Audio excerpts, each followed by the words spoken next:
पुराणों में प्रचलित कथा के अनुसार एक बार भगवान शिव और देवी पार्वती घूमते हुए काशी चले गए। वहां भगवान शिव अपना मुंह पूर्व दिशा की ओर करके बैठे थे। तभी पीछे से देवी पार्वती वहां आती हैं और अपने हाथों से भगवान शिव के नेत्रों को बंद कर देती हैं। उनके ऐसा करने से समस्त जगत में अंधकार छा जाता है। जगत को बचाने के लिए भगवान शिव अपनी तीसरी आंख खोल देते हैं। उनकी तीसरी आंख खुलने पर जगत में फिर से रोशनी हो जाती है।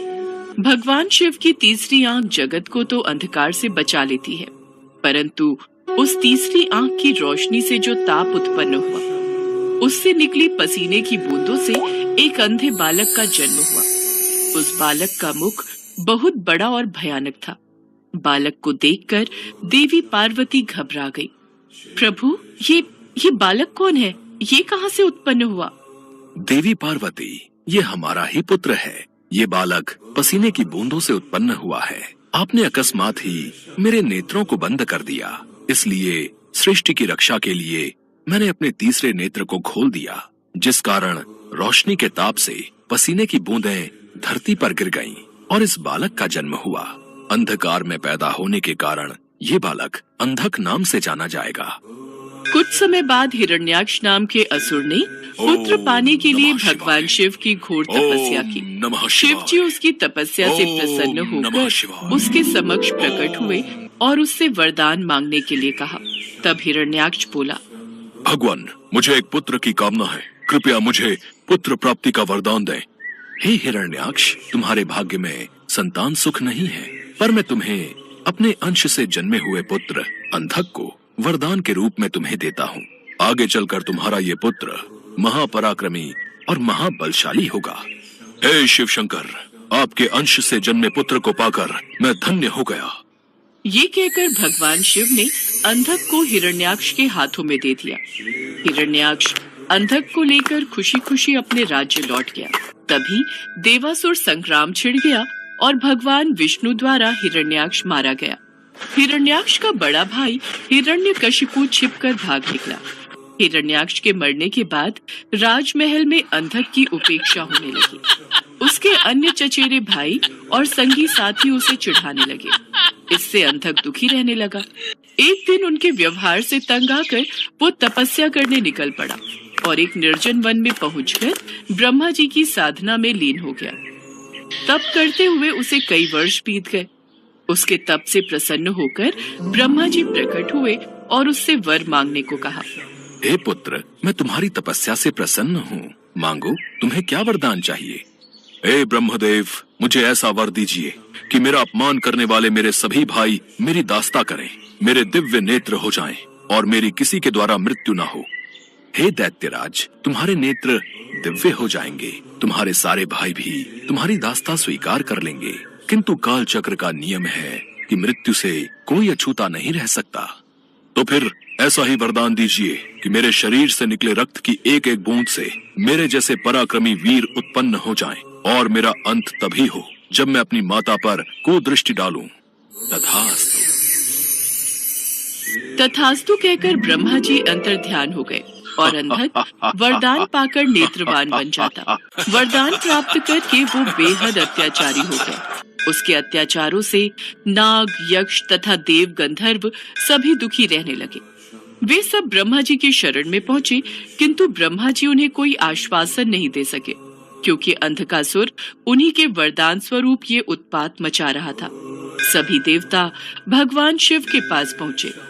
हे शिव शंकर, ब्रह्मा जी के वरदान से अंधक ने चारों दिशाओं में उत्पात मचा रखा है, हमारी रक्षा कीजिए प्रभु।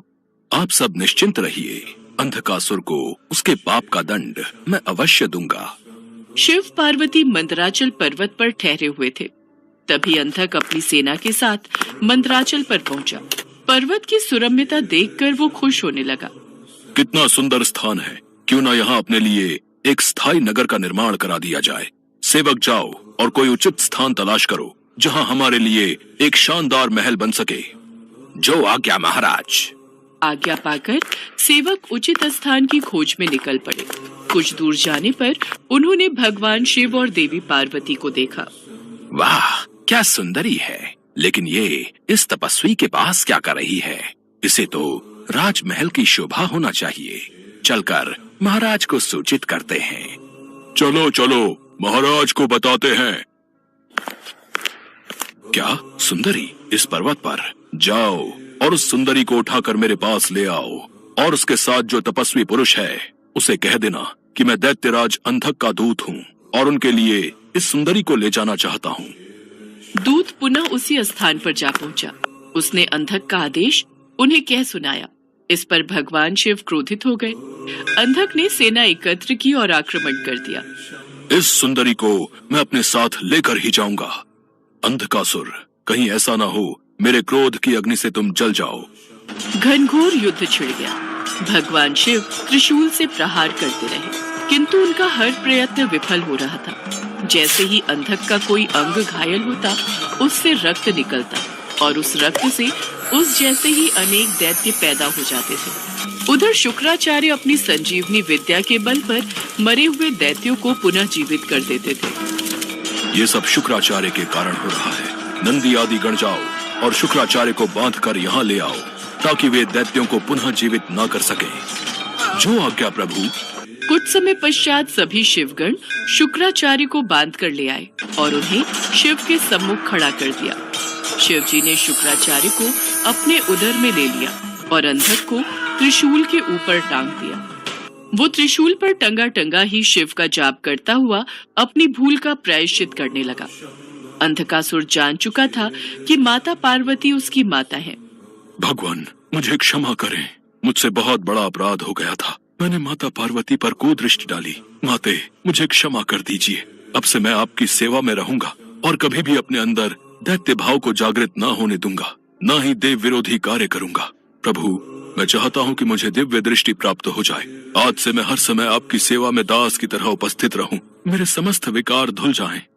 प्रभु, अंधक को क्षमा कर दीजिए, क्योंकि जब ये उत्पन्न हुआ था उस समय अंधकार था। उसी अंधकार की भांति इसका मन भी अंधकारवश ऐसा हो गया। अब पश्चाताप के आंसुओं से इसका मन स्वच्छ और निर्मल हो गया है।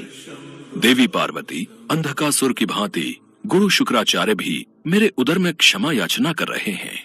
हे शिव शंकर, हे भोलेनाथ, मेरा अपराध क्षमा कीजिए। मुझे अपने उदर से बाहर निकालिए प्रभु, मुझे क्षमा कीजिए। ओम नमः शिवाय, ओम नमः शिवाय, ओम नमः शिवाय। अंधकासुर और गुरु शुक्राचार्य की विनती करने पर भगवान भोलेनाथ उन दोनों को क्षमा कर देते हैं।